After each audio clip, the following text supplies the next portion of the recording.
Good morning guys, Teacher A here and welcome to Gurong Pinoy sa Amerika. So for today, ang lesson natin ay Triangle Congruence Theorems. So ano-ano ba yung mga theorems na to na nagpapakita na yung dalawang triangle ay congruent? So bago natin ipakita yung mga theorems na yon, i-visualize muna natin kung ano ba yung congruent. Anong ibig sabihin ng congruent? So, kapag sinabing congruent, ibig sabihin, yung pair na yun ay pareho ng measurement. Iisa sila ng sukat. So, tingnan natin sa real world. Halimbawa, meron akong shoes. Yan. So, itong shoes na to, ang sukat nila ay 11.5. So, itong kanan ay same ng sukat ng kaliwa. Kahit paikutin ko to, kahit itaas ko to, ihiga ko siya, pareho pa rin sila ng sukat, hindi nagbabago. So, kahit ibahin ko ang kulay nito, halimbawa, naging white siya, pareho pa rin sila, congruent pa rin sila. Same pa rin sila ng sukat. So, ganun yung congruent. So, kahit magkaiba sila ng orientation, still, yung measurements nila ay pareho. Okay? So, paano natin yun ipapakita sa triangle? So, in symbol, kapag sinabing congruent, equal sign siya na merong scribbling na symbol sa taas. Okay? So, meron tayong 4 na triangle congruence theorems. Isa-isahin natin sila. Okay, ang first triangle congruence theorem natin ay tinatawag na SSS. Kapag sinabing S, it means side. So, ibig sabihin, side, side, side theorem. Ibig sabihin, mula sa salita na SSS, yung tatlong sides ng dalawang congruent, ng dalawang triangles ay congruent. So, paano natin ipapakita yon? Halimbawa, so example number 1. Kung mapapansin nyo, yung left na side ng first triangle natin, kulay black, is congruent dito sa kabila. And then yung blue, yung corresponding side doon ay ito ring blue. Pareho rin sila na sukat. And then yung green at saka yung green. Okay? So, kung sakali na hindi color-coded yung drawing, makikita nyo na may mga marks sila. Paano yon? Diba, itong side na to, congruent siya sa side na yon. So, meron silang tig-isang mark. Kung may dalawang mark to, may dalawang mark din to, ibig sabihin, silang dalawa ay pareho ng sukat. And then, kung may tatlong mark yon, and then tatlo rin ang mark nito, so that means, tong sukat nila ay pareho. So, therefore, tong first triangle natin ay congruent sa ating second triangle by SSS theorem. Okay?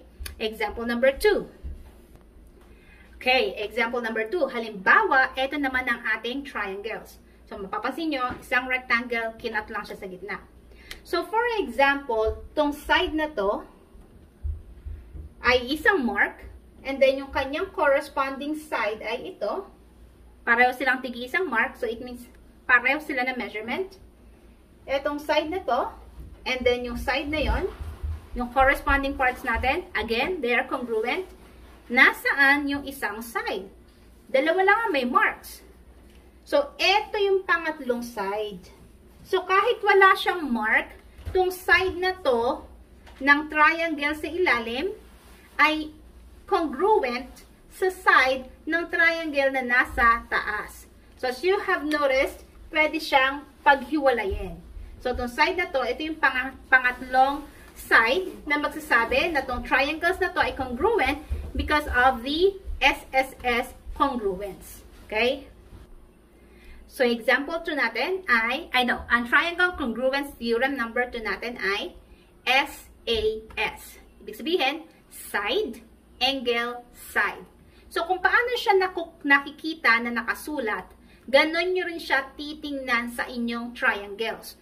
So, kung napapansin nyo, yung angle ay nasa gitna. Yung A ay nasa gitna. So, that means, dito sa ating triangles, kailangan yung corresponding angle na congruent ay nakagitna din sa dalawang equal sides. Paano yon? So, halimbawa, ito. Side na to, congruent dito. And then, angle na katabi mismo ng side. So, pwedeng ito, tsaka ito, sila yung corresponding angles. And then, side na katabi rin mismo ng angle. There. So, that is side, angle, side, congruence. So, yung ating triangle A or triangle 1 ay congruent sa ating triangle 2 dahil sa ating SAS. Okay? Next example. Example number 2. Ito ba ay under ng SAS congruence or SAS congruence? I-check natin. So, meron tayong side. So, yun yung side. And then, katabi mismo ng side yung ating angle na congruent. And then, nasaan yung isang side? Wala na ako nakikitang mark. So, again, eto ulit siya. Okay? So, tong side na to, part ng triangle sa ilalim, ay congruent doon sa side, same side, na part naman ng triangle na nasa taas. So, kahit walang mark to, so, common sense, iisang line lang naman siya. So, that means congruent siya. Yung line na to, para dito. And then, itong line na to, same line, para rin dun sa taas. So, therefore, itong triangles na to, itong two triangles na to, ay congruent because of SAS congruence. Okay? Next, number 3. Okay, this time, ang number 3 natin ay ASA, or angle, side, angle. So, kung mapapansin nyo, yung S nasa gitna, ibig sabihin, yung side na papagitnaan ng dalawang congruent na angles. So, paano natin siya ipapakita? Using these triangles. Okay? So, halimbawa, tong angle na to ay congruent sa angle na to. Okay?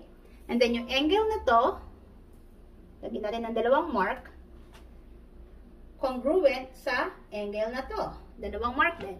And then, yung nasa gitna nila ng dalawang angles, yun yung congruent na side. There. So, angle, side, angle. Angle, side, angle. So, yung ating triangle 1 ay congruent sa ating triangle 2 because of ASA congruence. Kung ang side mo ay nandito, wala sa pagitan ng dalawang angle, hindi siya ASA. Okay? Later makikita natin yun. Example number 2.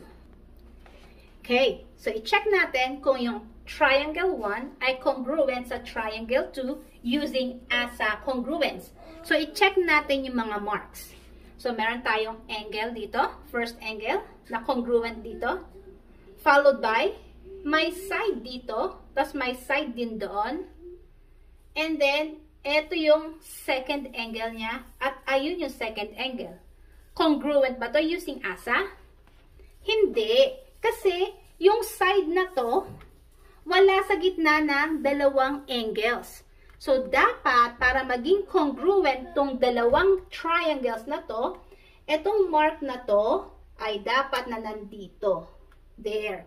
Sa pagitan dapat ng dalawang angles. Okay? So, ganun lang siya kasimple. I-check nyo lang yung pagkakasunod-sunod ng letters doon sa pagkakasunod-sunod ng mga marks. Angle, side, angle. So, angle, side, angle. Angle, side, angle. Nasa gitna si side. Nasa gitna yung sides. Okay? Then, punta na tayo sa last na triangle congruence theorem. Okay, this time, yung last na triangle congruence theorem ay tinatawag na AAS. Ibig sabihin, angle, angle, side. So, this time, yung side ay wala na sa gitna ng dalawang angles. Magkakasunod na lang sila. So, paano natin ipapakita yung AAS using these triangles? Halimbawa, tong angle na to ay congruent sa angle na to. And then, tong angle na to, dalawang marks, congruent sa angle na to. And then, side. Wala siya sa gitna. Andito siya kasunod. So, tong side na to ay congruent sa side na yon. So, kapag meron tayong AAS, magkakasunod sila. Therefore, itong dalawang triangles na to ay congruent sa isa't isa. Okay? Last example. Okay. So, i-check natin kung yung triangle sa taas ay congruent sa triangle na nasa baba using AAS congruence. So, check natin. So, meron tayong angle, side, angle. So, yun yung pagkakasunod-sunod niya. Angle, side, angle. So, hindi siya AAS. So, that's angle, side, angle. So, that's ASA. Dito naman sa ilalim, we have angle, angle, and then side. So, angle, angle, side. So, kung mapapansin nyo, hindi sila congruent. Kasi magkaiba sila. So, kung tong side na to, tong mark na to, I mean, ay mapupunta dito, there, check natin. So, we have angle, kasunod niya ay angle ulit, and then side. So, ngayon, pareho na sila, both AAS, therefore, tong nasa taas na triangle ay congruent sa nasa ilalim na triangle. So, that's it for today, guys. Kung natuto kayo sa ating video, kindly give me a like para i-share to ni YouTube sa iba. So, see you in my next video. Paalam!